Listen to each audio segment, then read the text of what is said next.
It's the Tiny and Nate Show. I'm Tiny. And I'm Nate, here to help you create time and money freedom through real estate investing, so that you can live a life full of impact and joy. All right. I'm super excited for my guest today. His name is Dane Larsen. Let me bring him in here. Dane, welcome to the Tiny and Nate podcast. How you doing? Thank you, Nate. Great to be here. I'm doing awesome.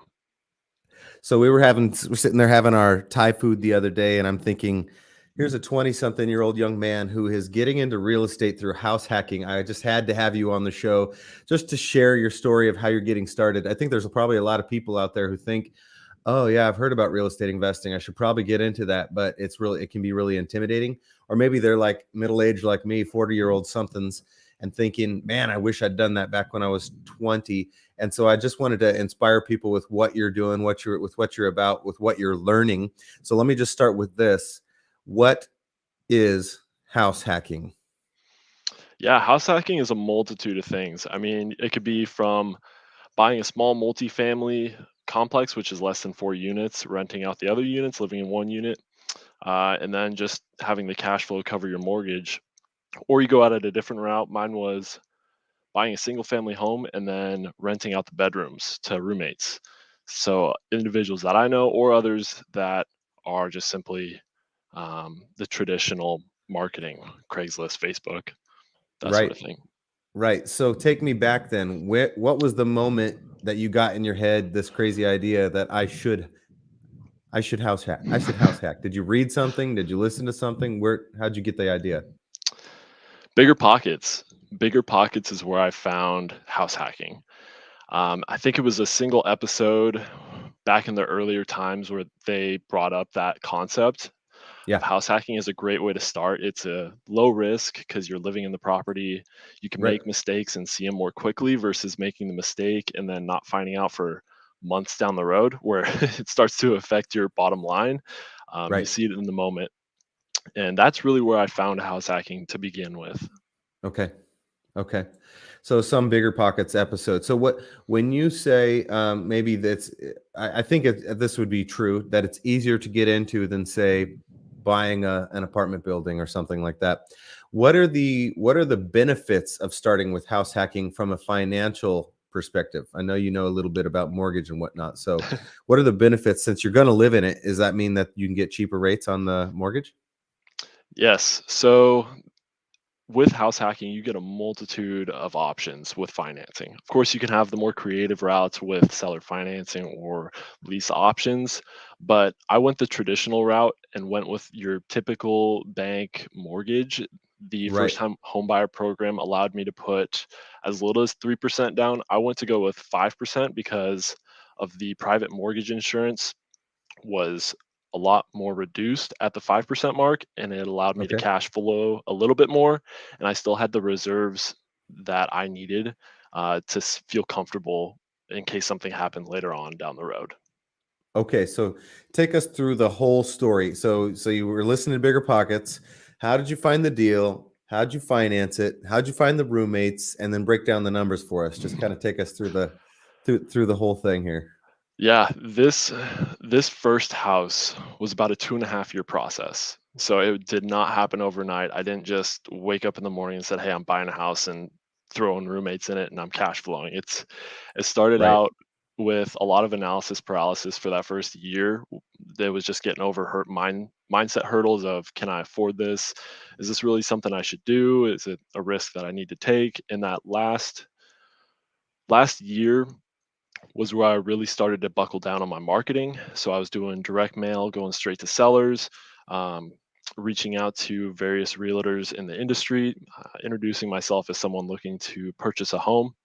I made multiple offers, had multiple no's, multiple people yell at me over the phone, cold calls, that sort of thing.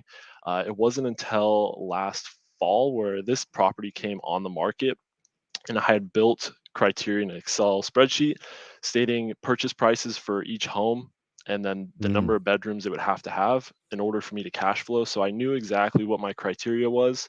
So this home hit the market, and the next day I was viewing it and put in an offer the same day that I had viewed it. That was full price, competitive.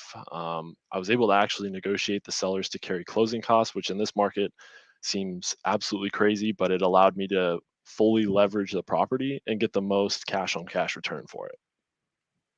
Very cool. So I think it's interesting to note that you were doing direct to seller marketing Mhm. with some cold calling and cards, but in the end, your first house hack was actually on market with an agent.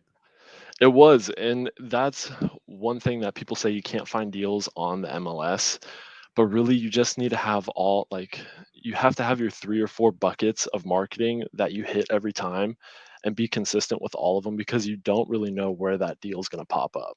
There were a couple that coulda worked in the off-market side that just didn't end up working, but if I would've just completely blocked off the MLS and just in my mind said, "No, that's not an option," then I would have missed out on this property and who knows what other ones down the road. Absolutely. And I heard something else in there that's worth pointing out, which is that you got very clear on what it was you were trying to buy. So how many bedrooms did you need? Do you remember? What was the buy box bedroom count? It was actually the bathrooms. Oh, bathrooms. Okay. So the bathrooms are the biggest part of house hacking because you have to share them. So properties that have maybe 2 bathrooms didn't really pencil out to where I could justify the amount of rent I could charge for it versus a house that has 1 bed to 1 bath count. So people can have some privacy there. And for my numbers, it was roughly 3 bathrooms and 4 bedrooms is right around where the numbers began to pencil out. And then it was case by case on the deal from there where I would run it through my spreadsheet and my numbers to see if that truly was a deal. Okay. Got it. So three bath, four bed was Mhm. your kind of basic buy box. And so when you ran it through, how did you know this one was going to be a deal? I knew this one was going to be a deal because there was some value add in it. So one of the quote unquote living rooms or living spaces could be turned into a bedroom, which I did. Blew out a couple of walls, got my drywalling skills honed, and built a closet, Nice. framed in a door, and created a bedroom with the proper egress and windows and all that good stuff. So that was a great value add that added another bedroom, and then it was paired with a bathroom downstairs. Um, and then the parking was another big thing that I could sell on. So the property had 3 garages and I was able to charge extra for each garage. That was another Ah, creative strategy I used. And then it also yeah. had 4 we were able to get 4 off-street parking spaces. Okay. So which is another point with house hacking that you don't really consider with a traditional rental is parking. Parking's huge because if you can't park with the tenants in a reasonable space that meets city code and doesn't annoy the neighbors, then it's not a deal that's going to be working out. Okay, so break it down. The total number of bedrooms that you had by the time you were done doing that value add building that, was it 4 or was it 5? So I bought the property with 5 bedrooms. It was five. Ah, It was a 5 bed, 4 bath, and then it got turned it. into a 6 bed, 4 bath. Got it. With 3 garages. So some of the Hmm. renters could pay a little extra to have their own garage? Exactly. They have their own garage space. Half the space is theirs, and then there's one that's a separate space, which is completely private to that individual. Okay, so before we have you break down the numbers, I'm curious, how the heck did you fill the place up? Filled the place up. The first 6 individuals were people that I grew up with that are still Nice. professionals in the area and students finishing up school, Right. as well as my younger brother. So we filled it that way. And then this last bedroom, I've been able to rent out via Facebook Marketplace. Perfect. Okay, perfect. All right, so break the numbers down for us. What was the buy price? What was the percent down? And then what's your monthly mortgage? And what's the cash flow from the gross rents? Yeah. So purchase price was asking at 685,000. I Hmm. put down 5% of that. I was roughly 32,000 into the deal up front, and then I did some updating when we moved in. That was the bedroom that we just spoken about. I put a fresh new paint coat on there. All in the, I was roughly into it 40,000, all said and done. The mortgage payment is just over 3,500, and the current gross rent that I'm getting is $4,650. Nice. Very good. Very good. So somebody probably could look at this and go, what the heck? You have no place as a 20 something buying a $600,000 house. I mean, you should save those for the old people, the rich people, depending on the county you're in. But so you mentioned earlier that there were some mindset hurdles that you had to get over. I'm curious what those were, and how did you not get freaked out spending over $500,000 on your first house? Closed my eyes and pulled the trigger. That's what it There you boiled go. down to. No, it man, I would say the biggest mindset for me and the biggest growth spot was going to sellers as a 23-year-old and saying, "Hey, I want to buy your property," Right. and trying to sell myself in that sense. Um, but it was just truly believing. The numbers penciled out. I had the cash in my savings account from being Mhm. frugal over the years. I had my reserves, so if something did happen, then I knew I could cover it, and I had Mhm. the amount of Yep. rent for 6 months or the amount of mortgage Yep. payments for 6 months. So Right. I felt comfortable that there's no way that I wouldn't be able to rent this thing in a 6 month period. So eh, it was just really making sure I felt comfortable with it and going through worst case scenario, best case scenario, the scenarios in between, and just seeing, yes, this truly is something that could happen. And worst worst comes to worst, I have friends and family that I can fall back on in case this falls through.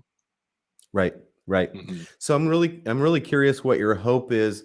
First of all, how does it feel to have other people pay for your housing each month? It's different.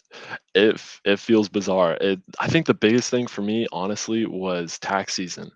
You always hear about depreciation and such, and it was the first time that I was able to see my tax bill get cut in half due to property depreciation and being able to depreciate 90 some odd percent of this property, except for my bedroom, of course. Right, right, right. So your roommates are paying for your mortgage payment. So I mean, before that, were you paying rent as a student, or do you remember what your rent payment was before you got into this house? It was both. So in college, I was living in Bellevue and I was Yeah, split in a three-bedroom house, and my yeah, rent payment was roughly $850 a month. yeah, yeah. So, I mean, that's a huge swing and that was 3 years ago now. So, I have no idea Right, what it is. I mean, with how much rents have increased, especially in that area of Bellevue, I can't imagine what that rent is at this time. right. Yeah, probably at least 11, 12, 13, 14, maybe even. I don't want to know. I feel bad for Yeah. those kids having to go to school down there and pay that. Exactly. So you went from paying 800 bucks a month, or today's probably equivalent of around 1,500 bucks a month, to bringing in about a grand a month in cash flow for your living expenses. Right. And then that isn't quite net. So Yeah. convenience is a big thing as well with house Yeah. hacking. I think that creating a product that is desirable in the market and putting something out there to help people is something that is needed. So I charge a flat rent. They don't have to pay for utilities. It's all covered. So I make sure to account for that in the rent charges as well as supplies. So I supply basic need stuff, toilet paper, um, paper towels, Ziploc bags, hand sanitizer, hand soap, all that good stuff. So I'm Yeah. constantly restocking that, as well as we have a house cleaner that comes in biweekly. So she will come in and clean out the whole house, top to bottom, make sure it's nice and clean so we don't have any arguments over who's going to be cleaning what or whose turn it is, or me getting stuck with it on my weekend and taking up that time. So it's all a good value add, and it helps everyone out in the long end of things. Well, and doesn't it sort of make this more like a business for you rather than just a really difficult side hustle, right? Because then the thing kind of runs. I granted you probably are still running to grab the TP and whatnot, but you got to grab TP for yourself anyhow, right? So, Right. but by having the house cleaner in there, it's kind of like having a property manager in a sense. You're still managing the property, getting rents and whatnot. Are there any other tricks you're using to make it as frictionless as possible for yourself, like collect the ways you collect rent or anything else? I've kept everything's electronic for me, so I don't want any Yeah, checks. I don't want any cash, none of that. yeah, So Venmo yeah, me. bank transfer. I'll give you all the account information. I'll help you out with that. That's the easiest way for me that I found out to collect rent. And nowadays, with the millennial age, Venmo is very popular, thankfully. So it's very easy to collect a rent. It's just the typical schedule: due on the first, late by the fifth. The only other thing is yard care. We'll have that coming up here soon. So we'll have a maintenance worker working outside to maintain the yard and all that good stuff. So here's what I want to know. I want to know why you did this from the perspective of, like, do you have some sort of grand vision for being financially independent by a certain age? What's driving you to take the time and energy to learn this and do this and achieve this? hmm This first property is the best education I've ever gotten, I would say, and that was the goal of it. So it was to be able to learn the basics of a rental, buying the property, going through the process from start to finish, low risk, as we discussed earlier. The grand vision, I would say, is a 30 by 30 for me.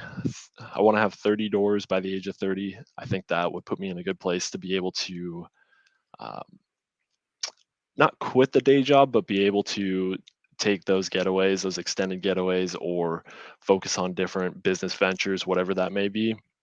And this property is a great start because it eliminates the largest expense for any American, and that's your housing expense. So it takes care of the housing expense, provides a little bit of cash flow, and it frees up my time to do stuff that matters to me. Love that. Love that, Dane. Very cool. So at age 23, you buy your first house, you turn a 4-bed into a 5-bed, 5 to 6. 5-bed into a 6-bed. Yep. You fill it up with renters and figure out how to get a cleaner in there so you guys don't tear each other apart, blaming somebody else for their pizza dishes from the night before. I Exactly. love that. That right there is the hot moment of this interview, that you figured out to bring a cleaner in every other week. That's super smart, Dane. Thank you. Yeah, it's helped tremendously. It's one of the biggest issues with living with roommates is those arguments late at night or early in the mornings. Yep. Now, you used some of your savings to get into this. So I'm curious what do you picture as the next step in your, obviously 30 by 30? Are you going to just keep the W-2 and just keep setting money aside for the next down payment? Is that kind of how you're picturing going on to grab the next one? What do you think? I'm not entirely sure how that is going to be coming about here in the next year or so. This Yeah. mortgage reporting on my credit report throws off the debt to income ratio a little bit, which isn't quite as fond of the traditional lender. So I'm definitely going to have to get more creative here coming up in the next year with how I finance properties with private equity, seller financing, lease options. That's definitely how I'm going to have to start structuring deals to try to make everything happen versus going the route that I had previously gone. Right. But you're right. You've gone through this first property, you've broken the sled out of the ice, and you now know how to process the deal and get it to pencil. So you can do that for the next one, right? Exactly.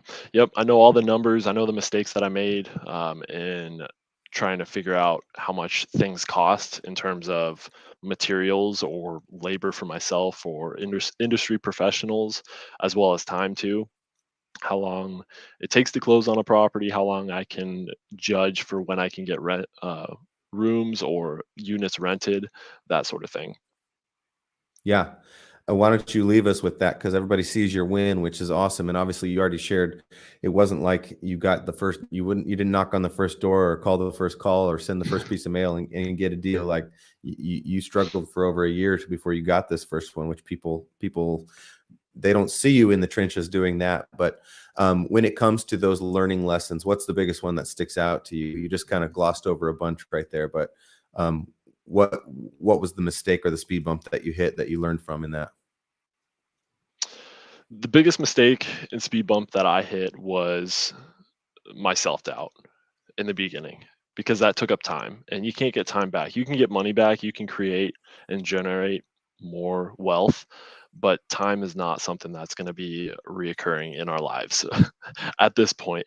So the biggest thing for me was self-doubt and thinking that I wasn't in a position to do it versus seeing other people do it around me and seeing those on YouTube and such do a house hack at the same or similar age and know that if they can Yeah, do it, I can do it. And if they can do it, I can do it even better. absolutely. So it's just seeing those case studies and learning from them, seeing their mistakes and trying your best to avoid them and Yep. just taking that dive in and get after it. I love that. I love that. Yep. The fear of the unknown is very powerful in our human brains, and it does prevent us from, like you say, diving into water where you can't necessarily see what's at the bottom. But you took a lot of steps to mitigate the risks. You knew your numbers, you knew your math, knew how to make it work. And sounds like you had fallback with friends and family. Not everybody has that, so that's a huge blessing that you took advantage of. And now you're moving forward. So this was a very calculated risk that you took, and in this case, one that made sense. Certainly. Yep. Couldn't agree more. Love it. Well, now you've joined the ranks of those on the internet who are teaching through sharing their documented journeys of investing. So we'll make sure you got a copy of this to share with your friends, because I think there's probably a 21-year-old out there who's graduating university who's trying to figure this stuff out for themselves. And if you can do it, they can do it, don't you think? Oh, certainly. If I can do it, anyone can, especially with having that thing between your ears called your brain. It's a powerful tool and it's something that anyone can utilize. It's good. All right, Dane. So we're going to have you on before you turn 30, and let's see how far you got by, let's say, next year. I'm going to challenge you to come on back next year, and let's see how far you got. That sounds like a plan to me. Thanks again, Nate, for having me on. It's been a pleasure. Absolutely. We'll see you on the next one. See ya. Boom. Dane. That's awesome. I love this story. Really love this story. Let me get these. Our face is a little wider. That was here. There we exciting. go.